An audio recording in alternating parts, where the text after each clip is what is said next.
Hello everyone, আশা করি আপনারা সকলেই ভালো আছেন। আজকে আমি বানাবো ভেজিটেবল স্যুপ নুডলস। এর জন্য প্রথমে আমি 200 গ্রাম মতো স্প্রিং অনিয়ন নিয়ে সেটাকে খুব ছোট ছোট টুকরো করে কেটে নিয়েছি। গোড়ার অংশটা অবশ্যই একটু বড় রেখেছি, যাতে করে ভেজিটেবল স্টকে দিলে পেঁয়াজের অংশগুলো যাতে গোটাই থাকে তার জন্য। প্রত্যেকটা সবজি কেটে নেওয়ার আগে আমি সবই ভালো করে ধুয়ে জল শুকিয়ে রেখেছিলাম, যাতে করে কোনো কেটে নেওয়ার পর আর ধোয়ার সমস্যা না থাকে তার জন্য। এখানে নিয়ে নিয়েছি গোটা বিনস 4-5টা, পেঁয়াজ আর গাজর 3টে, মাশরুম 200 গ্রাম মতো। গাজরটাকে এরকমভাবে আমি কেটে নিয়েছি আড়াআড়িভাবে। তারপরে সসপ্যানে আমি 50 গ্রাম মতো তেল দিয়ে তার মধ্যে 4টে মতো স্টার অ্যানিস দিয়ে দিলাম 1 চামচ মতো গোটা গোলমরিচ, আর দিলাম 2টো দারচিনি। এই মশলাটা ভালো করে ভেজে নেওয়ার পরে এখানে সমস্ত সবজিগুলো আমি দিয়ে ভালো করে এগুলো নাড়াচাড়া করতে থাকলাম যতক্ষণ না পেঁয়াজ বা অন্যান্য সবজির রং একটু চেঞ্জ হয়।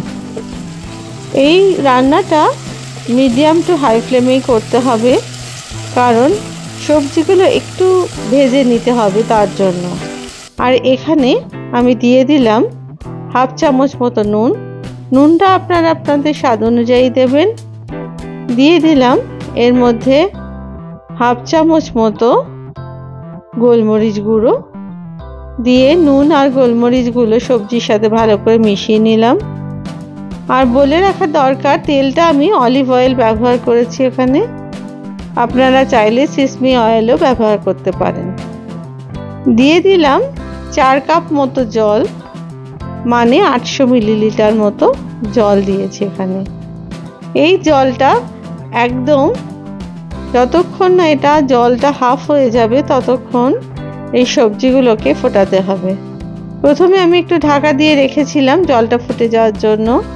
তারপরে ঢাকনা খুলে আমি দিয়ে দিলাম 4-5টা আদার টুকরো। ভালো করে মিশিয়ে নিয়ে এই স্টকটাকে ফুটতে দিলাম মিনিট 20 থেকে 25 মিনিটের জন্য। এটা অবশ্যই লো ফ্লেমে করতে হবে। অন্যদিকে আমি একটা বকচয় পাতা নিয়েছি। এই পাতাটা যদি আপনারা না পান তাহলে এইটাকে স্কিপও করতে পারেন। এর বদলে আপনারা বাঁধাকপির পাতাও ব্যবহার করতে পারেন। বকচয় পাতাটাকে একটুখানি সিজনিং করার জন্য আমি অল্প একটু অলিভ অয়েল দিয়ে আমি এটাকে মিনিট 2-3-এর জন্য একটু স্টার ফ্রাই করে নিলাম, যাতে করে এই পাতাটা কাঁচা না থাকে। এই বকচয় পাতা এক ধরনের সবজি যেটা চীনা বাঁধাকপি নামে পরিচিত। এই বকচয় পাতা আমাদের স্বাস্থ্যের জন্য খুবই উপকারী। এর মধ্যে আছে প্রচুর পরিমাণে ম্যাগনেসিয়াম, ফসফরাস, পাশাপাশি অ্যান্টিঅক্সিডেন্টও রয়েছে প্রচুর পরিমাণে। এই পাতাগুলোকে জাস্ট স্টার ফ্রাই করে নিতে হবে। পাতাগুলোকে এবার আস্তে আস্তে আমি উল্টে দিলাম অন্য দিকটা ভেজে নেওয়ার জন্য। দিয়ে দিলাম এর মধ্যে একটু গোলমরিচ গুঁড়ো, আর দিয়ে দিলাম 1 চিমটে নুন, যাতে করে এর মধ্যে নুন আর একটু গোলমরিচের স্বাদটা ঢুকে যায় তার জন্য। এবং এটা দেওয়ার পরেই আমি এবার ফ্রাই প্যান থেকে এটা আমি তুলে নিলাম একটা প্লেটের মধ্যে। বকচয় পাতা ভাজার পরে সেই তেলের মধ্যে আমি দিয়ে দিলাম গোটা বিনসের শুধু মাথার দিকগুলো আমি কেটে নিয়েছি। দিয়ে দিলাম 2টো ছোট টমেটো, ব্রকলি, 2টো স্প্রিং অনিয়নের অংশ। অন্যদিকে আমি একটা পনির কেটে সেটাকে বড় বড় আকারের টুকরো করে কেটে নিলাম। পনিরের বদলে আপনারা টোফুরও এখানে ব্যবহার করতে পারেন। সবজিগুলো অনেকটাই ভাজা হয়ে এসেছে। এর মধ্যে আমি এবার নুন আর গোলমরিচ গুঁড়ো ছড়িয়ে দিলাম, যাতে করে সবজিগুলোর মধ্যে প্রপার নুন ঢোকে তার জন্য। এবার সবজিগুলোকে এপিট ওপিট করে নিয়ে ভালো করে দুদিকে ভেজে নিলাম, যাতে কাঁচা না থাকে আর কোনো সবজি থেকে কাঁচা গন্ধ না বেরোয় তার জন্য। ভাজা হয়ে গেলে এগুলোকেও আস্তে আস্তে করে আমি একটা প্লেটে তুলে নিলাম। এটা একটা খুবই হেলদি রেসিপি, তাই এখানে আমি কোনো মাখন বা চিজের ব্যবহার করিনি। সব সবজিগুলো তুলে নেবার পরে এর মধ্যে 2 চামচ মতো অলিভ অয়েল দিয়ে আমি এর মধ্যে পনিরের টুকরোগুলো দিয়ে দিলাম। পনিরের টুকরোগুলোকেও ভালো করে স্টার ফ্রাই করে নিতে হবে, যাতে করে পনিরগুলো কাঁচা না থাকে তার জন্য। এর মধ্যে আমি দিয়ে দিলাম 1 চামচ মতো জিঞ্জার গার্লিক পাউডার। আপনারা এখানে জিঞ্জার গার্লিক পেস্টও ব্যবহার করতে পারেন। এর মধ্যে দিয়ে দিলাম অল্প একটু নুন আর দিয়ে দিলাম চিলি ফ্লেক্স 1 চামচ মতো। এগুলো দেবার পরে ভালো করে ভেজে নিতে হবে দুটো দিকই, যাতে করে পনিরগুলো প্রপার ভাজা হয়। এবং যখন এটার কালার চেঞ্জ হয়ে যাবে তখন পনিরগুলোকে তুলে রাখতে হবে। অন্যদিকে দেখুন সবজি সেদ্ধ হয়ে প্রায় অর্ধেক হয়ে গেছে। আমার এই ভেজিটেবল স্টক একদমই প্রায় অনেকটাই তৈরি হয়ে গেছে।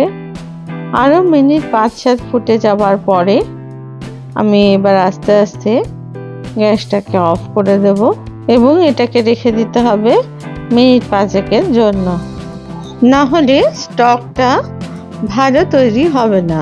খেয়াল রাখতে হবে সবজিগুলো যেন প্রপার সেদ্ধ হয়।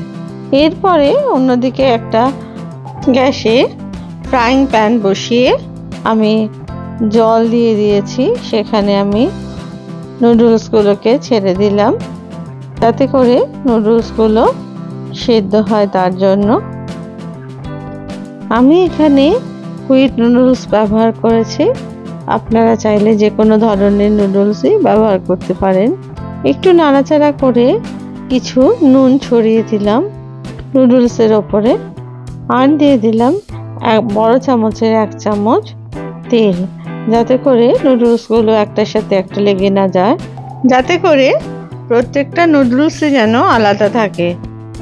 সেদ্ধ করে নিতে হবে নুডলসগুলোকে 2 থেকে 3 মিনিট। তারপরে একটা স্ট্রেনারের সাহায্যে নুডলসগুলোকে ভালো করে ছেঁকে নিতে হবে।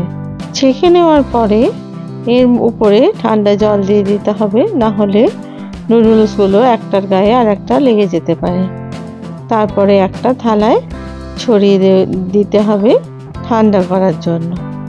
অন্যদিকে স্যুপটাকে আমি ছেঁকে নিলাম একটা স্ট্রেনারের সাহায্যে। দেখুন কত সুন্দর ভেজিটেবল স্টক তৈরি হয়েছে, আর ভেজিটেবলগুলো এখন অনেকটাই গোটা আছে। আমি এর মধ্যে থেকে মাশরুম আর ক্যারটসের কিছু অংশ বা গাজরের কয়েকটা টুকরো আমি তুলে নিলাম একটা বাটিতে, আর বাদবাকি অংশটা রেখে দিলাম, এটা আমি অন্য তরকারিতে ব্যবহার করে নেব বলে। একটা বাটিতে 1/2 চামচ মতো চিলি ফ্লেক্স নিয়ে তার মধ্যে দিয়ে দিলাম 1 চামচ মতো চিলি অয়েল। তার মধ্যে এবার দিয়ে দেব আমি 2 চামচ মতো সয়া সস দিয়ে একটা সস বানিয়ে নিলাম, যেটা আমি নুডলসে ব্যবহার করব। এবার একটা কাচের বলে আমি দিয়ে দিলাম প্রথমে নুডলসগুলো, তার উপর দিয়ে দিলাম আমি তৈরি করে রাখা সয়া সস। এরপরে বকচয় পাতাগুলোকে সাজিয়ে দিলাম দুদিকে। এবার আস্তে আস্তে মাশরুমগুলো সাজিয়ে দিলাম একদিকে। আপনাদের যদি এই রেসিপি ভালো লেগে থাকে তাহলে প্লিজ লাইক, শেয়ার আর কমেন্টস করতে ভুলবেন না। আর আপনারা যদি আমার চ্যানেলের নতুন সদস্য হন তাহলে প্লিজ চ্যানেলটিকে সাবস্ক্রাইব করবেন, এই অনুরোধ রইল।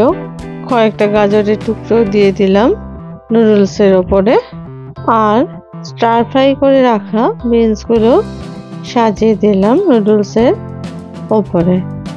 এবার আস্তে আস্তে ব্রোকলিগুলো সাজিয়ে দিলাম, স্প্রিং অনিয়নও দিয়ে দিলাম। এইভাবে প্রত্যেকটা সবজি একে একে সাজিয়ে নিলাম। এরপর আস্তে আস্তে ভেজে রাখা পনিরের টুকরোগুলো সাজিয়ে দিলাম এই নুডলসের ওপরেই।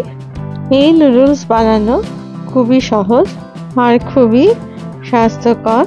আপনারা প্লিজ বাড়িতে এই রান্নাটা একবার ট্রাই করে দেখবেন আর বাড়ির সকলকে খাওয়াবেন। বাচ্চারা খুবই খুশি হয়ে এটা খাবে। এরপরে আস্তে আস্তে ওপর থেকে ভেজিটেবল স্টকটা দিয়ে দিলাম নুডলস আর সবজির ওপরে। দিয়ে দিলাম ওপর থেকে তৈরি করে রাখা সয়া চিলি সস, যাতে করে সব সবজি আর নুডলসের ওপরে ভেজিটেবল স্টক ঢুকে যায়। আর তার সাথে চিলি সসও একদম সুন্দর প্রপার তৈরি হয়েছে। আপনারা সবাই ভালো থাকবেন। ধন্যবাদ।